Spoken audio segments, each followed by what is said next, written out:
Muitas pessoas enfrentaram fila e empurra para poder conseguir comprar eletroeletrônico e eletrodomésticos com descontos de até 70%. Teve gente que ficou por mais de 24 horas na fila. Será que valeu a pena? Acompanhe na tela do Alerta.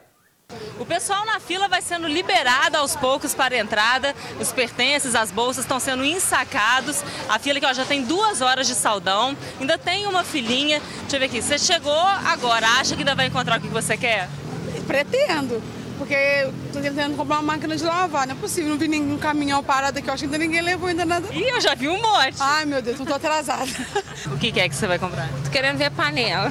O transporte da compra fica por conta do comprador.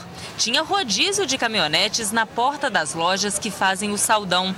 Aquela paradinha rápida, já que o estacionamento não é permitido. Essa geladeira você comprou pra você? Comprei. E agora, como é que vai levar ela pra casa? Ah, já arrumei carro, já tô indo já. Vocês vão a pé levando isso? Oi? Vocês vão a pé? Não, vamos fazer um frete. Fazer um frete? Eu vou fazer um frete. Vocês estão fazendo muito frete hoje?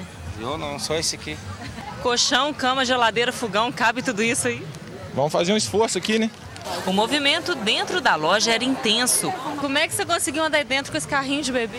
Menina, é um sufoco. É muita gente. Não foi atropelado, não? Aí ele se perdeu 2 vezes. Teve gente que ficou mais de 12 horas na fila. Às 6h30 da tarde do dia anterior, a família foi flagrada pelas produtoras da TV Alterosa. Até a criança entrou na jogada. Todo ano eu venho por causa de um filho que casou ou que vai casar. Nós estamos aqui na fila por causa disso, para comprar as coisas dele que ficaram faltando também. Então já virou tradição de família. Mas teve quem chegou pela manhã e deu sorte de encontrar o produto que procurava. Deu para comprar o que queria? Deu para comprar o que queria. Você chegou cedo? 5 horas.